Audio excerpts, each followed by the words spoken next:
Yes, okutundako nja kutunda ogabangabe naye ebyokufumbirwa mu biveeko sigenda kuba nti nfumbirwa musajja yenna because abasajja tebalina buvunanyizibwa, abasajja tebalina kyebafaayo, abasajja bo baagala kuba nti befaako bokka mpola mpola. So kati oba tutunda mutuleke tutunde, nja kubawa balye naye ate sijja kubafumbirwa. Tukwaniriza natera ku mukutu gwaffe omuganzi ogumanyikiddwa nga Uganda mu Kamuli amanya ne Robert Peter Ntambi Jimso number one rich boy Maxudi Junior. Wabula kuba nti otambula naffe, wabula kuba nti osubscribinga, wabula kuba nti otwagala, wabula kuba nti yes atutambula ffenna hand in hand. Olunaku lwa leero nkuleetedde Zara Toto Stirela. Zara Toto alina byayogeddeko mpola mpola, so n'olwekyo olibaddemu okuba nti otuulawo kalire tukutuuseko byonna nga birina okubeera nga bitambula. Batumiddeko mwena bakyali bange mwebala kuba nti obaoliawo yes mutwagala, olibaddemu okuba nti oleka opinion yo mu comment section n'otuwa ebirowoozo byo mpola mpola negenda nabyo. Osobola ogenda wansi awo n'ogulyako ka super chat at any cost, nange n'ompagirako ne tugenda ffenna mpola mpola. Yes n'ompaka super chat ako ne tugenda ffenna mpola mpola mu maaso. Kuba nti otwagala waliwo ebigenda mu maaso of course mu ggwanga ffenna tukimanyi nti Daddy Andre yeeganye omwana we yes like amaze emyaka nga 5 talabira mwana we amanyikiddwa nga yes Ojambo something. Omwana oyo yamuzaalamu mu mukyala omukyoli amanyikiddwa nga Team Deborah. Wano nno Daddy Andre yamuzaalamu ng'akyali mu biseera biri ng'akyali ensambya mu biseera biri byayimbira akayimba I'm gonna be with you today n'amala n'akakola remix ne Back 256 mpola mpola. Yazaala mu mwana namusulawo recently. Daddy Andre njalabiddwako ng'awasa mukyala mukulu amanyikiddwa nga oba ayanjulwa mukyala mukulu amanyikiddwa nga Nina Ross, okwanjulwa okwabadde wali ekireke w'abannina mpola mpola, era nga Nina Rose ali lubuto lwa musajja mukulu amanyikiddwa nga Ojambo Andrew aka Daddy Andre. Mukuba nti yes beyanjula bangi ababadde ku mikolo era nga bangi ababagaliza obufumbo obulungi, bangi abayogedde bino nabiri nga bagamba nti obaoliawo Andre yafunye omukyala amujaamu n'omukyala n'afuna omwami amujaamu era nga gabadde masanyu meerere mpola mpola. Wano nno mukuba nti obaoliawo Nina Rose yakavaayo okuba nti afuna omusajja oba omulenzi omubalagavu, omulenzi omupya.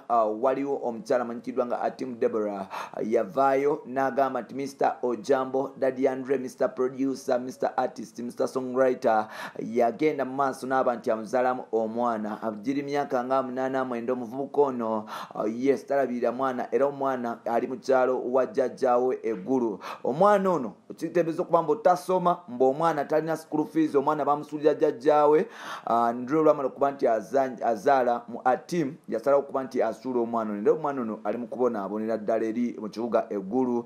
Wano nno bantu bangi abavudde ne batandika okuba nti bawa opinion nga bagamba nti obaoliawo abasajja bamanyi kimu kuteekamu mbuto olumala ne baabulira. So n'olwekyo obanga olina omusajja wo muganda wange ng'asobola okuba nti akumamirira n'aba nti obaoliawo akulabirira, nga bw'amala okumamirira ate mu kumamirira okwagattako n'okulabirira naawe abantu be ebintu bye balina okubawa na respecting abazadde bo n'akuwagwa ebyokulya ebyokunywa n'akutreatinga ng'omukyala. Omusajja ogwoba ofunye muwenge ekitiibwa. Mugenda ne mukwano obuvubuka obutasobola nayadde okubawa nusu 10 ne tandika okwenda mu bufumbo, so nga ate musajjawo akeera ku makya n'apatikana n'agenda n'akola n'akuleetera ekyokulya n'ekyokunywa n'atandika okuba nti akulabirira n'aba nabo bakuzaddemu. Sita abasajja bavubuka bangi mu Kampala mu Uganda ensangi zino nti okuzaala basobola okuba nti bazaala naye nga ate okulabirira abaana oba omwana gwe abakuzaddemu kiba kizibu. So ebiseera ebisinga abavubuka badduka obuvunaanyizibwa ne bagenda. So bw'ofuna omusajja yenna n'atandika okuba nti akulabirira abaana bo afuna ne time n'agenda n'alabako abantu bo n'akyalirako maama wo n'akyalira taata oba nerwadde takyadde n'asobola okukwata akasente ke akakoleredde n'akakuwa n'ogenda n'olaba abeewamu. Omusajja omuwa ekitiibwa because omusajja oyo aba yeefiriza bingi, omusajja oyo aba yeefiriza ebintu bingi. Bakyala bangi abavuga abasajja speedi, bakyala bangi baabalabye, bawala bangi abato n'abakusinga abalungi n'abakusinga baabalabe ku kkubo nabo nga bamwagala oba oli abamukaabira okuba nti naye abaagala naye ng'ate yasala okuba nti aconcentratinga ku gwe, yasala okuba nti akulabirira, yasala okuba nti mubeera mwenna mukuze abaana mwenna. So n'olwekyo bw'ofunanga omusajja ng'ali bw'atyo bambi omusajja omuwenge ekitiibwa, muwenge ekitiibwa. Twogerera Zara Toto avuddeyo n'agamba Zara Toto y'omu ku bakyala oba abali awo aba experiencinga ekizibu kye kimu nti bamuzaalamu bambi abaana basatu, buli musajja yamuzaalamu yamulekaawo abaana. Zara Toto yafuuka taata, yafuuka maama, kyova olaba Zara akola ebintu ebitategeekera. Zara Toto yagambye nti Andre ebintu byakola biyongedde okuba nti bimenya omutima, era ng'agambye nti ebibye ebyokufumbirwa tajja kufumbirwa. Gamba nti oba oliawo abasajja ennaku zino tebagala kuba nti bakalwenga buvunaanyizibwa bwabwe. Buli musajja ayagala okwegatta, ayagala okuzaala, naye olumala okwegatta n'okuzaala responsibilities bagala kumanya.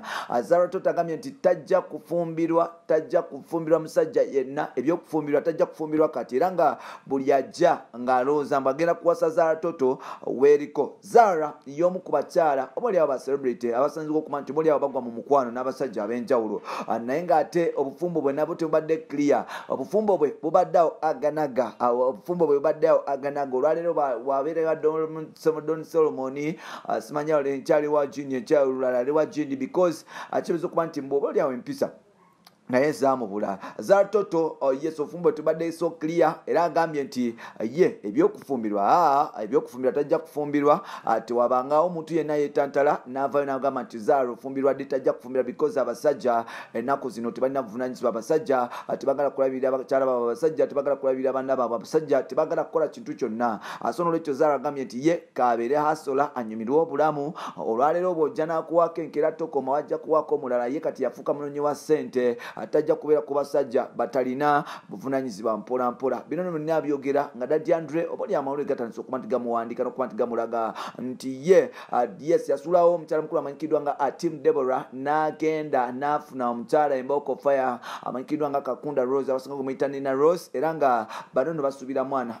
Ekyokumusulawo si kye kyalibadde ekikulu, wabula Andre bamulwisa okuba nti oba oli awo talabirira mwana. Omwana wa Andre ali mu mbeera mbi, omwana wa Andre by the way mu mbeera mbi, talina ngato, atambulira mu bigere, tasobola yadde okwafodinga sapatu.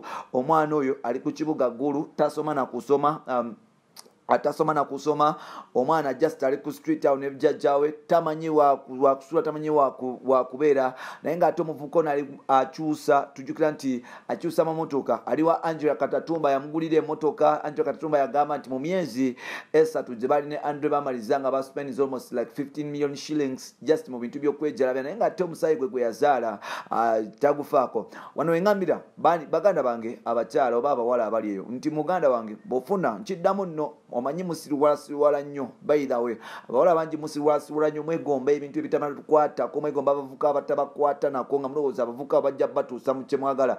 Bw'ofunanga omuvubuka oba omusajja n'akwata ssente ze n'abeera loyal to you, n'atandika okuba nti akwagala n'okuba nti akufaako n'okulabirira, respect that man, because abasajja abali responsible omusajja asobola okufaako be batono nnyo mu Uganda. Ennaku zino ebyokuzaala abavubuka tuzaala, naye ate responsibilities tetwagala. So n'olwekyo bw'okwatanga musajja wattu n'akulabirira n'akussa mu ssente zo, omusajja omuwa ekitiibwa, omusajja oyo mugumireko. Mukola obwenzi, mwegomba obuvubuka obutasobola na kubalabirira yadde bayamba, muli awo musiriwala, mutambula ku streets, muli awo muzunga muddeeri mwagala ba celebrity muddeeri ba celebrity abo babakozesa abamu ne babasuulawo, muli awo mwasama bwasami. Mutandika ku respecting your legs, know your worth.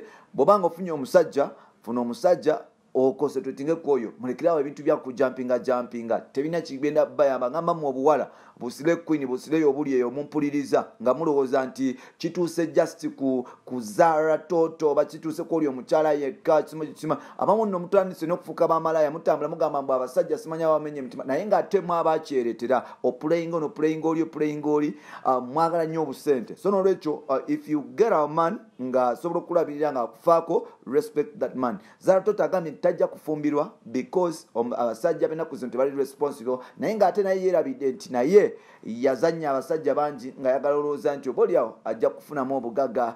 Davis Ntale akyamukaabo ye muvubuka yayangula Tasika Project Fame omwaka oba gwali gwadde. Davis Ntale yali mu Swanks Avenue yakwata ssente ze mami n'atandika okuba nti aziteeka mu kisaala toto yazikwata n'azirya kati n'amusiba n'omwana atali uwe bami musajja wattu n'asasula ebintu ebitali Zahara yamaliza nga amuvumya amugobye mpola mpola ssente z'omwana yamala okuzirya n'amugoba n'amusuulawo mpola mpola. Zahara nayoza nti akikubye sawa zino agamba tasobola kufumbirwa beba abawala be Uganda abawala be Uganda mubeeraawo temumanyi kye mwagala muzunga buzunze. Bampita Ntambi Jimson Rich Boy Maxud Junior olunaku lwaleero nomaze nga nnyomba because abawala yes abavubuka tebagala responsibility bangi nayinamu abawala muzunga buzunze mugaba amagulu gamwe temugaba kitiibwa mulowooza nti amagulu gamwe gajja bagulira benzi gajja gagawaza abeewamwe instead of okukola musiruwala. Bampita Ntambi Jimson Rich Boy Maxud Junior wele otambula nange webala kuba nti otwagala kuba nti osubscribinga nno leero mbadde wa tabbo nnyo mbe nti bwe nkimaliriza tukwatagane mu next episode. Bye bye.